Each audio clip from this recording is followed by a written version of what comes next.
Hey everyone, Merry Christmas and thanks for joining in this week's Tapestry of Cultures. So for this week, I'm actually meeting someone really special.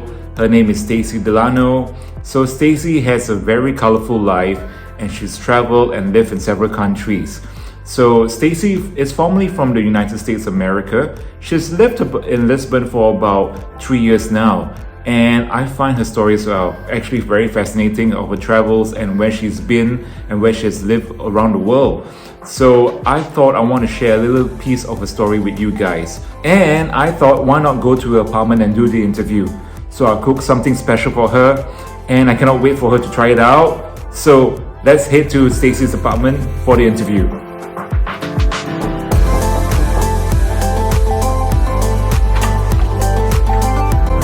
Well, hello, Stacy. Hi, Sophia. How are you? Come on in. Oh, thanks.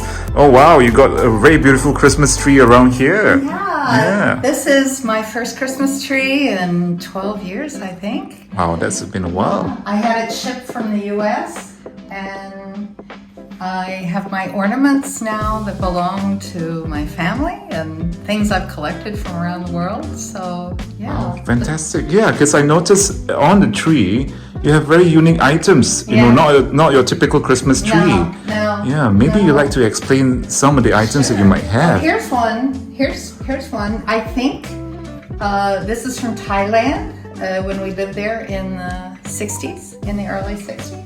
There's a Christmas ball over here. My name is misspelled, but this was something that was a gift from a friend of the family, I think when I was a baby.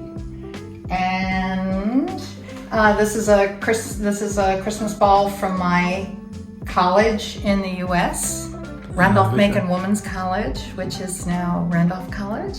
Oh. And a gift from one of my wonderful students from the college from Vietnam. So, you know, I just collect things and it's great to have this now. So it's basically a whole tapestry of memories. It is. Yeah. It is. We were living in London when I was a toddler. Yeah, and I noticed that you've got your family pictures over there. Yeah. And the book you have, a book of marvels. Oh my goodness, this is has been the most influential book I think of my life that I read when I was probably 12 years old and living in Alabama. And my parents bought this for me. It was written in the 20s by an American adventurer who died young, adventuring. But he wrote about visiting places all over the world, you know, before everything was overrun by tourism. And I was so fascinated by this book, and I particularly remember chapters on the Taj Mahal and ancient sites in Central America. And he went everywhere. And this book has been in my memory all those years and encouraged me to travel. So Stacy, thanks very much for inviting me over to your place. And it's a beautiful setup you have over here. Thanks. And I'm excited to actually do this interview with you today. So let us start off with the first question. You know, especially for the viewers who do not know who you might be. So can you introduce yourself a little bit? Sure. Yeah. My name is Stacy DeLano, Mm-hmm. and I'm originally from Washington, D.C. Yeah. And I had a career in catering for 25 years in the U.S. But I left the catering business and had another career. And then in 2010, I left the U.S.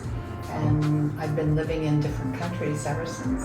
So you did the catering business for 20 over years. Yeah. And wow, you know, can you share me a little bit about your catering business? Well, it was all consuming.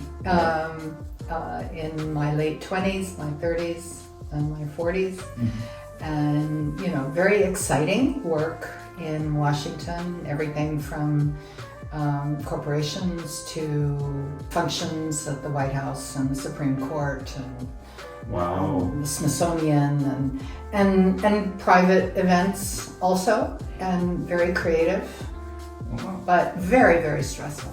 My favorite client at that time for quite a few years was the Russian embassy in Washington. And wow, what a wonderful way to learn about another culture. You seem to come from you have various backgrounds, you're living in different places, and then you move and you work with different cultures, different people, and you have this whole eclectic, life experience.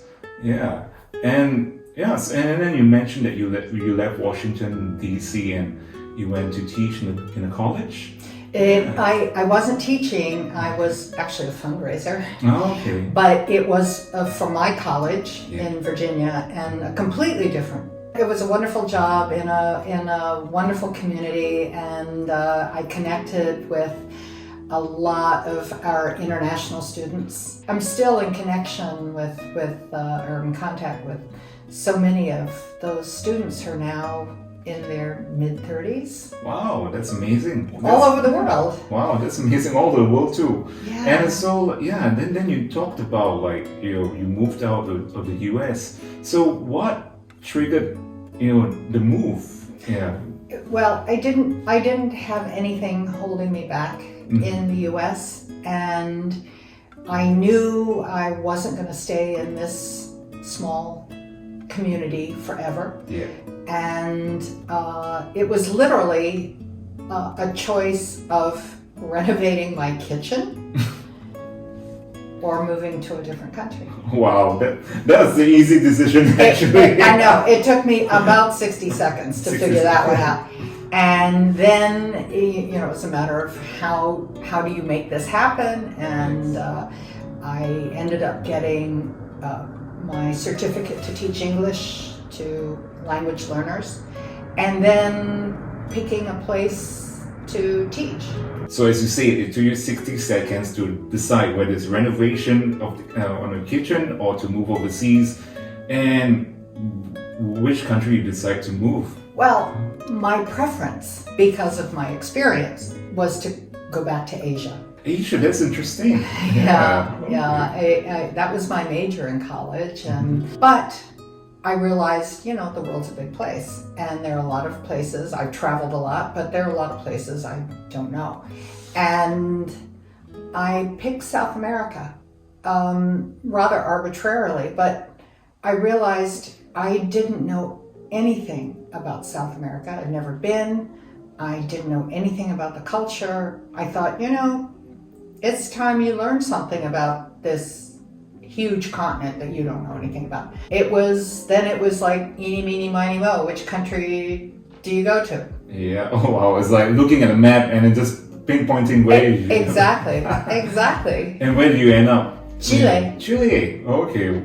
Wow, that's interesting. How long you lived in Chile? I was there for 2.5 years teaching business English to adults, and it was a great entry into South America. The country is just phenomenal. Got to know people from all over the world and made a lot of friends from Chile and other countries in South America and Europe.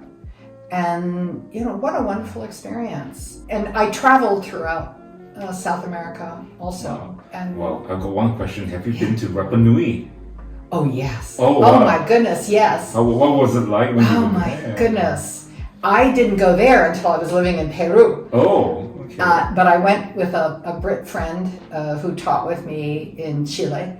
And Easter Island, Rapa Nui, or Isla Pascua. Yes. It was wonderful. Oh, that's great. Yeah, that sounds like it. And of course, then you see the heads. All those, ancient you structures. see those photographs. Yeah. And then it's right in front of you. And it was overwhelming. It was really wonderful. You loosely mentioned a little bit about Peru. It was like, so I guess after Chile, you went over to Peru and lived there? Indirectly, I went back to the US, and I was then going to go to South Korea. A Peruvian friend of mine who lives in the US offered to let me stay in her apartment in Lima. I had no intention of living in Peru, no intention whatsoever.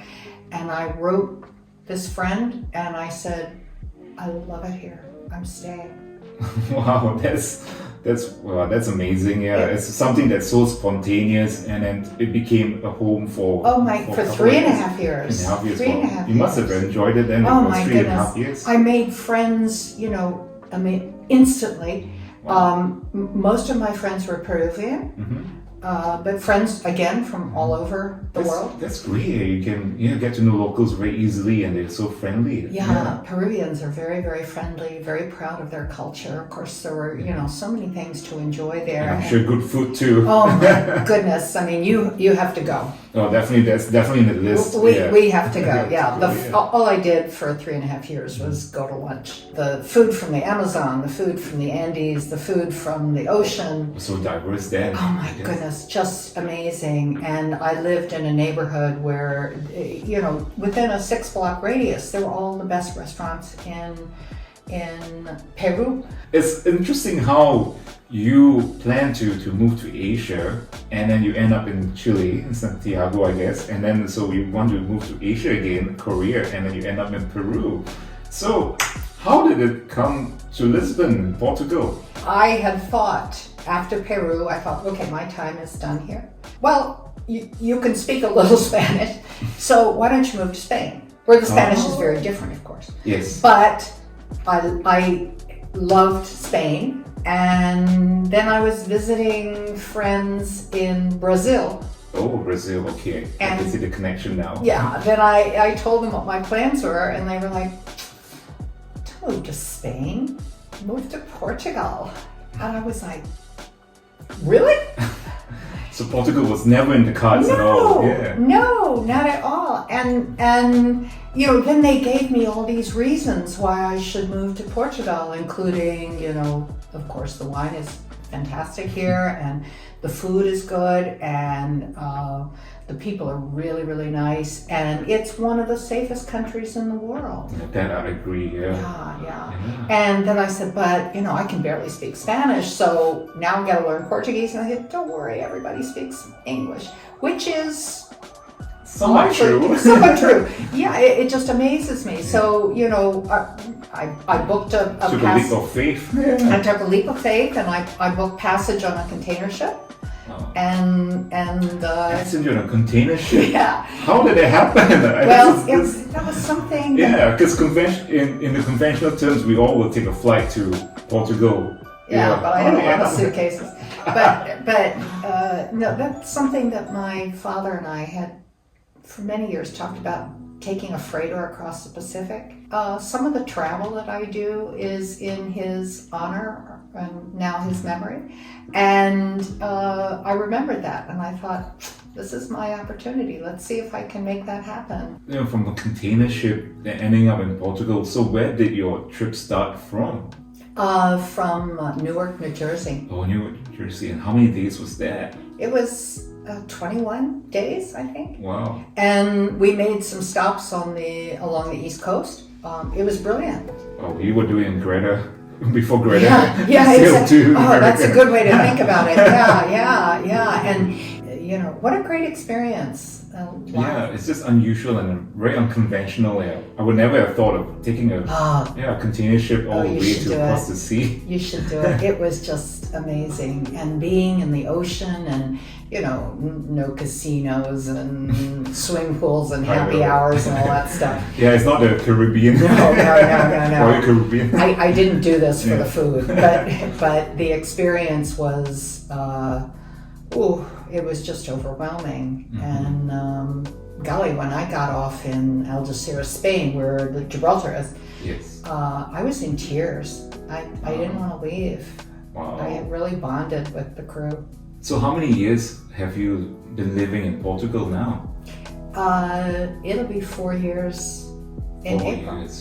4 years in April, wow. Yeah. I've just passed my first year. I'm still a baby. You're a baby. You're definitely a baby. You must be enjoying it so far. What a wonderful choice. I didn't realize it. My expectations were I would live here for a year, 2 years. I didn't think I would find my I hate this phrase, forever home. Yes, I know what you mean. So fast. I'm not 20 years old anymore. I want to travel and live or be in as many countries as I possibly can, as long as I can. But there's no reason to leave Portugal. Yeah, I haven't found a reason yet to leave the country. Well, you can't leave because I won't let you. No! When I first arrived, my Portuguese landlord recommended that I look into the American Club, which is not all Americans. It's actually more Portuguese and European members. And I attended one of their really interesting events to sort of test drive it. And I loved what they were doing, and it's business oriented. Everything is very interesting, and we have social events and cultural events and lectures, and it's for anyone who has interest in Portuguese-American relations. I just love it. There's your connection with home, but also like there's a space where you can also network with new people and get to know other people. Exactly. Cool. Yeah, so I find this is interesting because like you talk about wanting to move to Asia. It seems as if like there's this love for Asia and maybe you may have lived in Asia before or something like that. When my father was in the Air Force, and we were stationed back when I was a young teenager to Bangkok. I've been back. Oh, you've been back? Yeah. And how was it different? Like, I'm sure it was so different back then and your recent visit to Bangkok. Yeah, my whole outlook was so different when we were living there. I was a teenager, so I was interested in clothes, boys, and hair, and being a teenager.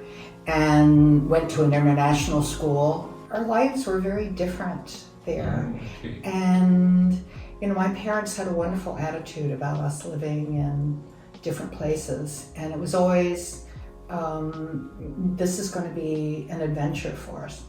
Just a marvelous experience, and it stuck with me. Then when I went back, that was like a wow moment. Was it surreal to be back in Bangkok? Yeah. I'll tell you what it was. I found my Bangkok. Oh. I found it. It was covered up with, a new subway station or metro station and big flashy buildings and of course more and more and more traffic. I found my house. Compound was still there, and it looked exactly the way it did when I was a teenager. It hadn't been remodeled. When you were living in Thailand, what sort of, do you try lots of Thai food when you were living in Thailand? Yes and no.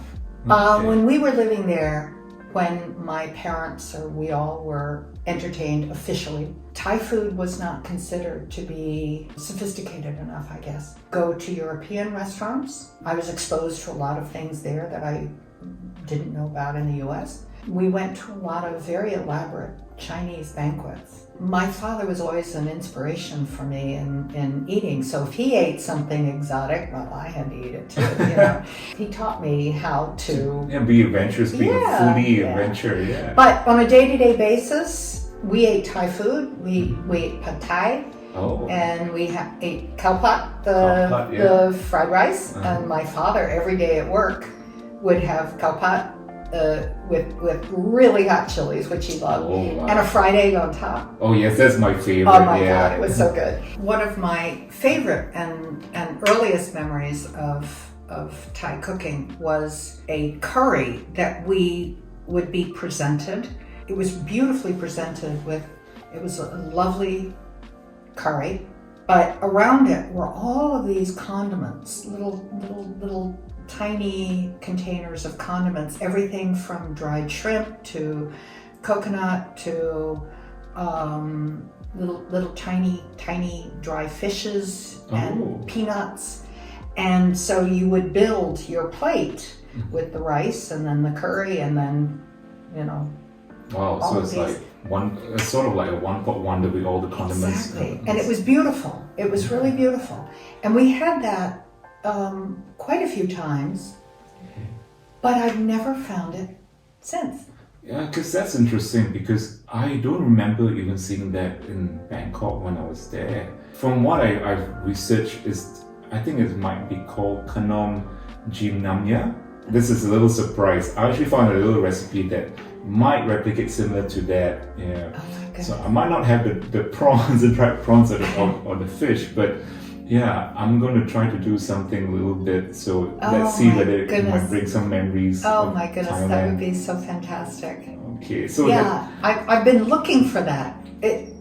Looking for that ever since. But yeah, let me go and grab it, and I'll be back in a sec. Okay.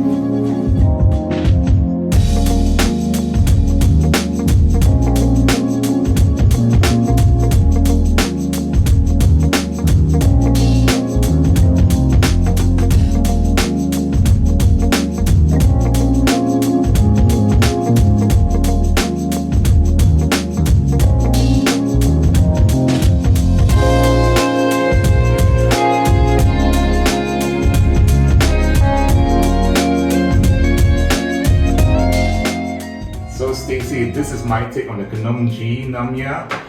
I know it's not exactly what you were hoping for because I remember you talked about the fish and the coconut and the dried prawns here, but this is the closest I can get.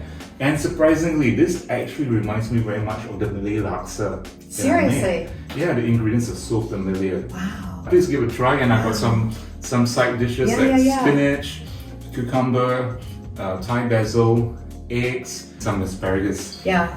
You can be honest if you don't like it. When have I not liked any of your cooking? Wonderful. Yeah, so Stacey, I hope you enjoyed today's meal. I hope I made it as close as possible. This is fantastic. This is just fantastic, and I love the spice and the different condiments and the textures, and again, it's all the things that make up Thai cooking. Yes, very much. Yeah, it's like a symphony basically. There are all these instruments around and make up that symphony. Yeah. You can make this anytime. For sure, yeah. Well, I've got a little something for you as a little Christmas gift for giving me this opportunity to meet you. It was an honor meeting you and doing this interview. I really enjoyed our time. I got a little Christmas gift. It's handmade soap. Oh my goodness. Yeah, so it's eco-friendly and everything. It's a smell of Christmas. Oh my goodness. How So lovely. hope Can you I like put it. this under my tree? Yes, Because I you don't can. have a lot of presents. Yeah, that'd be your Christmas present. Yeah, so then I have something to open. Yes, That's definitely. Oh, that's so lovely. So Stacey, thanks very much for today, and I hope you really enjoyed this dish. This is wonderful. I enjoyed today's interview. I enjoyed this dish. I must actually say I like it. I like my meal. So guys, thanks very much for watching this week's episode. I hope you guys enjoyed it. Don't forget to hit like, subscribe, and the bell. And here's us saying goodbye and Merry Christmas, Feliz Natal, and I'll see you again soon. Take care. Sawadee.